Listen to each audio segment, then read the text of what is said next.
Strapi is a headless CMS designed for developers.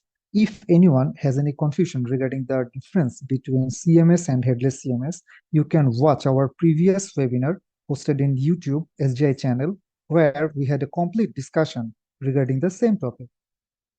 Again, Strapi enables easy backend setup and management for web and mobile applications. It provides customizable content structure, APIs, and authentications. Now come to the point why developers choose Strapi. Strapi is a headless content management system that allows developers to create and manage content through an easy-to-use admin panel while providing the flexibility to deliver that contents via APIs. This flexibility is ideal for creating custom websites, web apps, and mobile apps.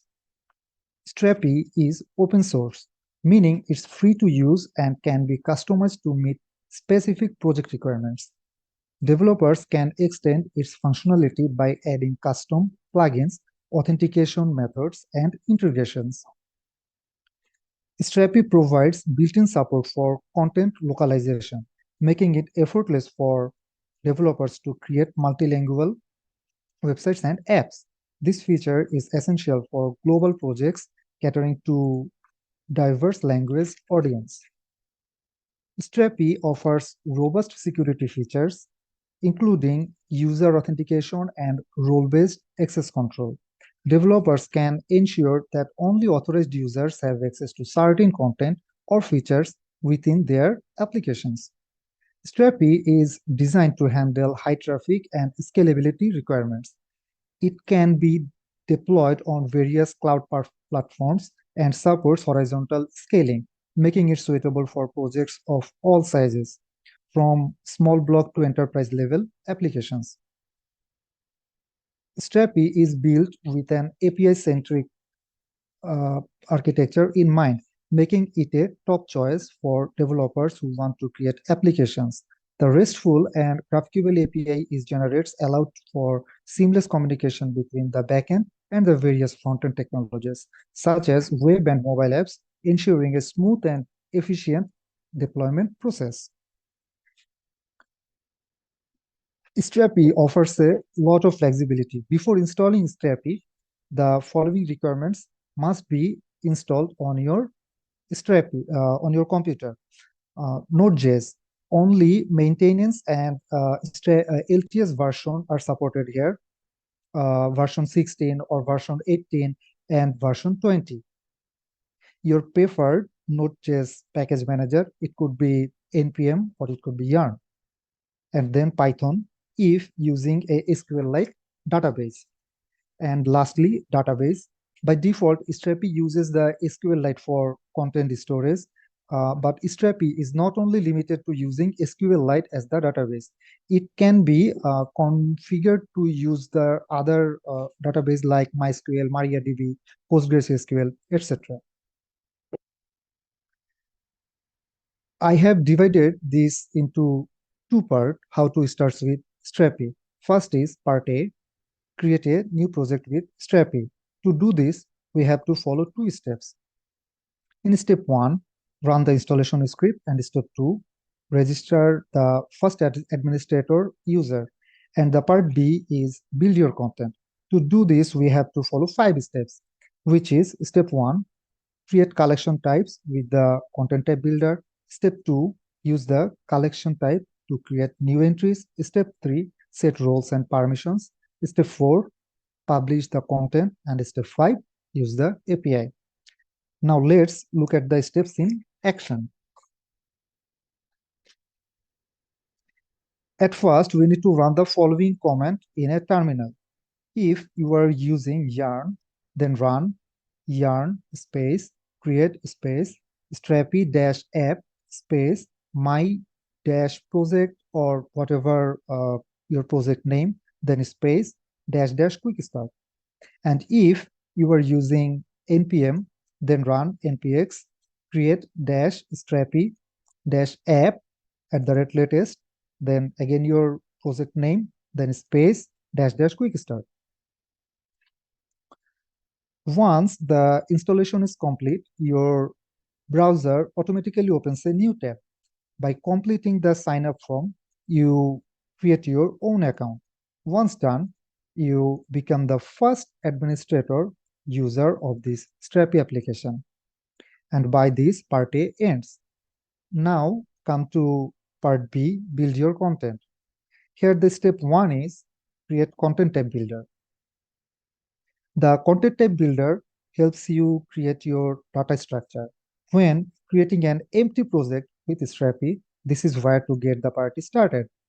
From the content type builder, administrators can create and manage content types. The first is collection types are content types that can manage several entries. Secondly, single types are content type that can only manage one entry. And thirdly, components are a data structure that can be used in multiple collection types and single types. In the content type builder, fields can be added at the creation of a new content type or component, or afterward when a content type or component is edited or updated. It provides all types of necessary fields which can be required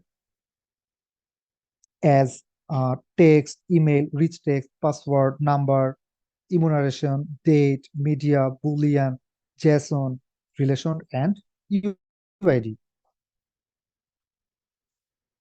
Collection types goes under content manager. The content manager is accessible from the main navigation, which opens a sub-navigations displaying two categories, collection type and single type. Each category contains the available collection and single content type which were created beforehand using the content type builder. From these two categories, administrators can create, manage, and publish content. Now come to step 3, set roles and permissions. Some features of the admin panel as well as the content managed with Strapi itself are ruled by a system of permissions.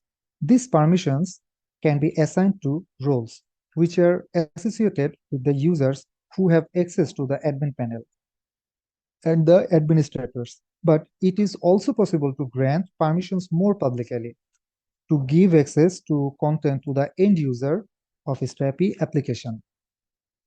Depending on what users and their roles and permissions you want to manage, you have either choose the role-based access control feature or the user and permission feature.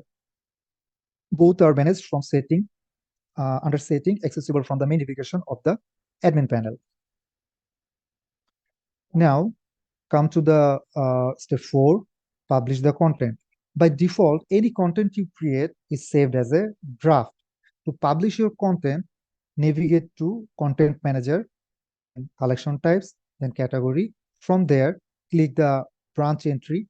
On the next screen, click Publish. In the confirmation window, click Yes, Publish. Then repeat the same thing on your own unpublished content which you want to publish. Now come to step 5 and the last step, which is use the API. Now your content is created, published, and you have permissions to request it through the API.